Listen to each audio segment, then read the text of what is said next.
In Chapter 3, we talked about the discovery of electrons.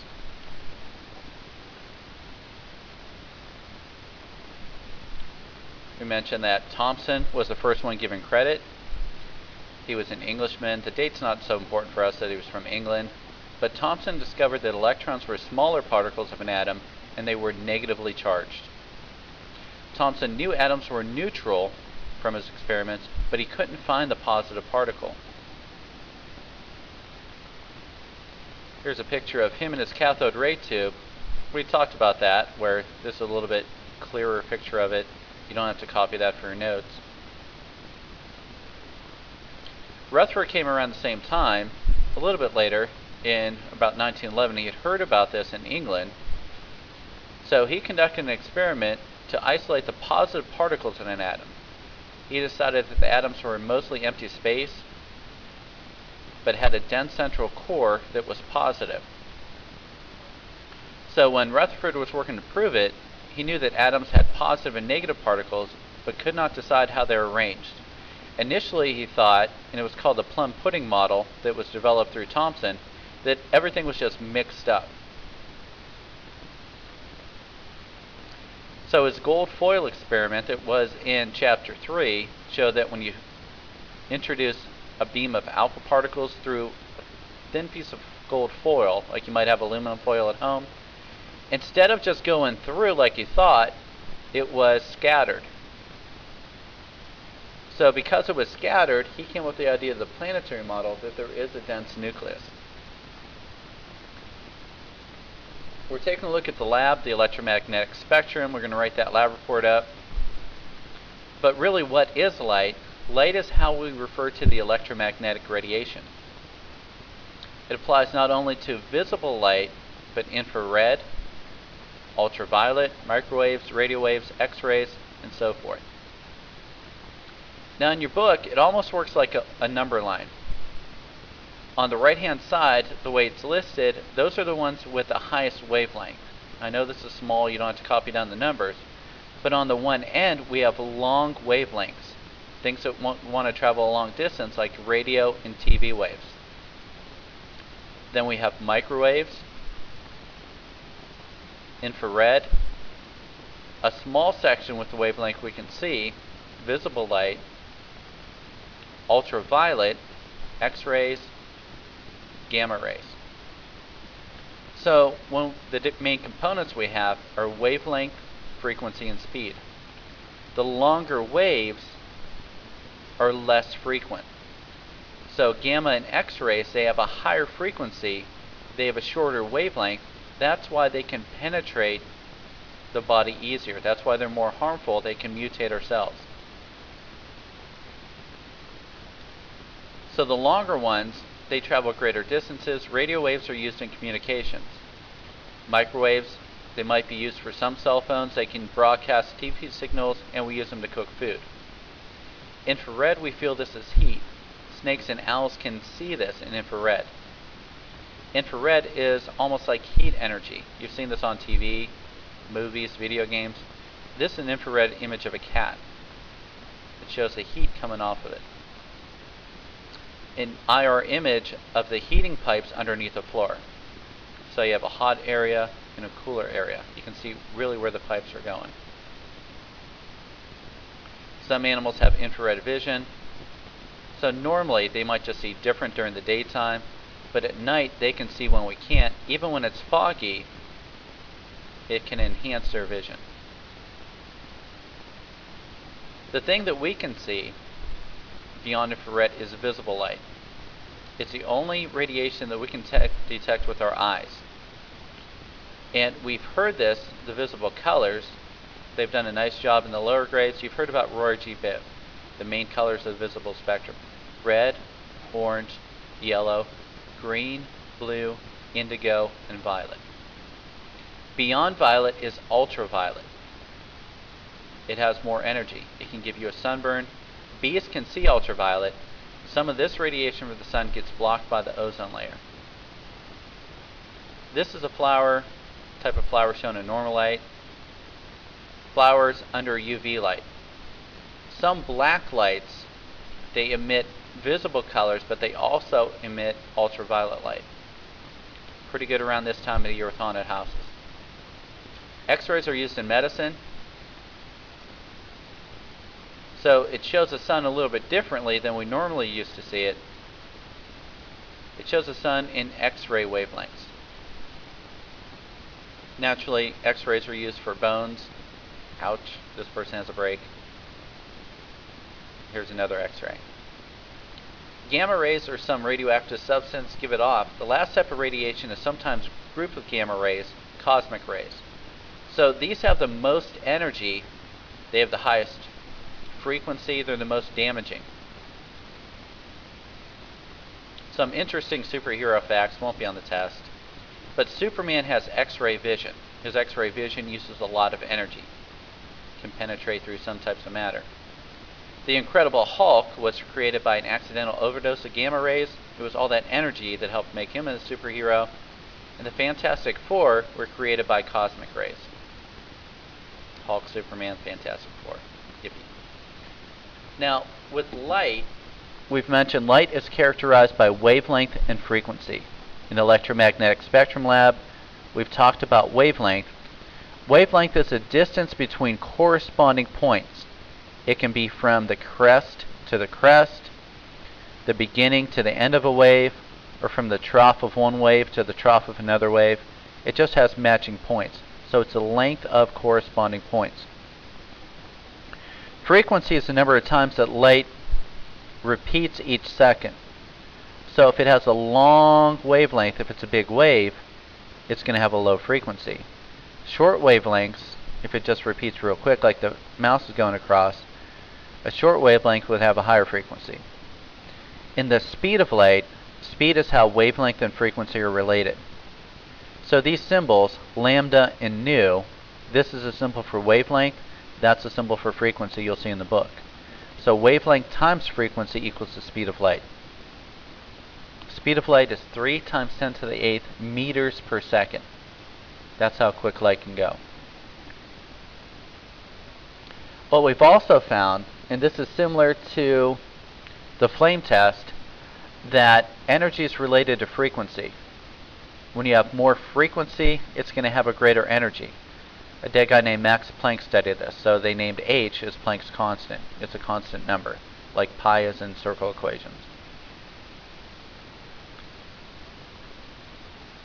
They give an example that light has a frequency of 450 gigahertz, has an energy of 3 times 10 to the negative 22nd joules. We were not going to calculate for that for the test. In physics, you may.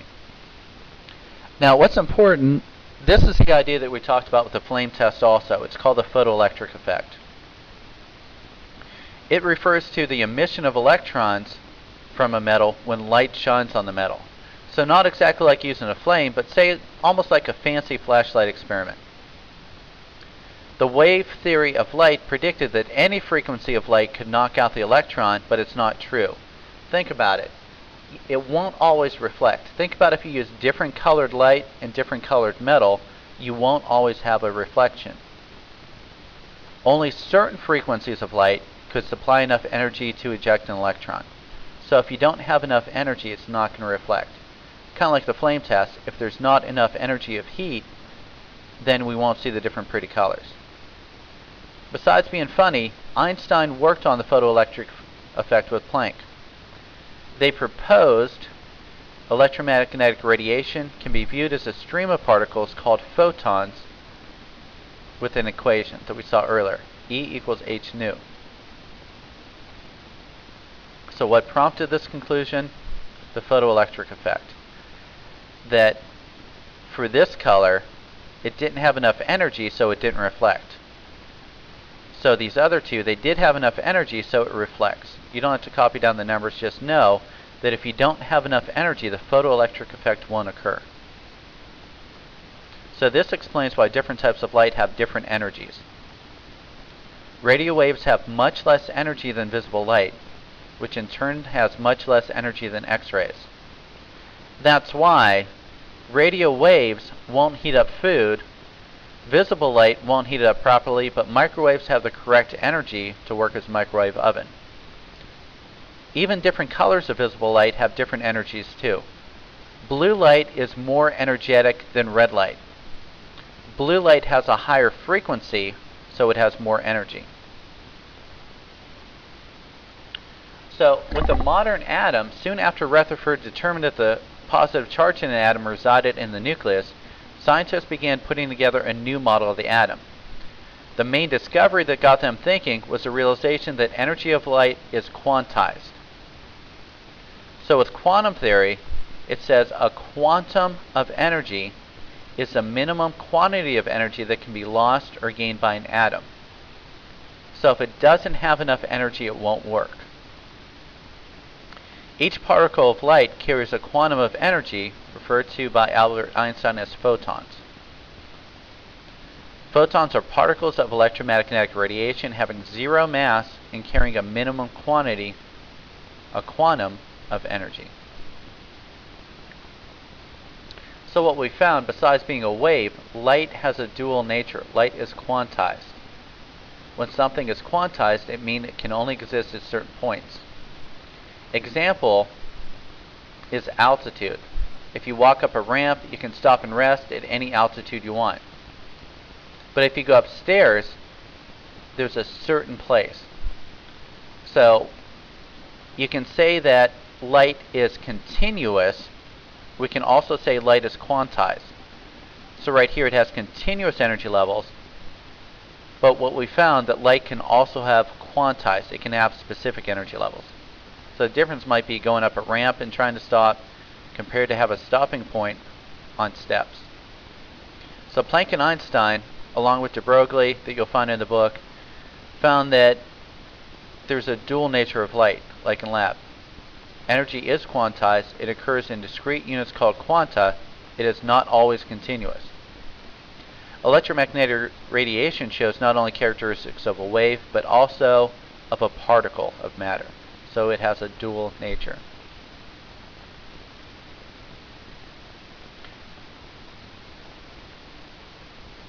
We'll skip through those. So people began to notice that different elements gave off different colors of light when they're heated, called their spectra. And that's where we came with spectroscopy. They had no idea why this happened, but they knew it was reproducible and could be used to tell one element from another. This process is known as spectroscopy and led to Bohr's model of the atom. For some of you right now, this is the most fitting scientist we'll see all year. Bohr, get it? Bohr, boring. Yep, great. So Bohr's model of the hydrogen atom, Bohr hypothesized the following. The electrons in an atom circle the nucleus in circular orbits. The orbitals closest to the nucleus have the lowest amount of energy, and the orbitals gain energy the further they get from the nucleus.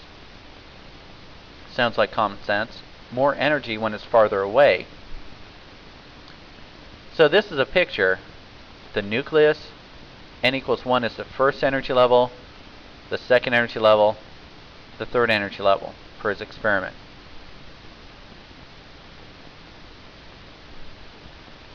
So how does this result in different lights? It's from the retarded example that you may or may not have seen yet. When it's in the lowest possible energy state, it's a ground state.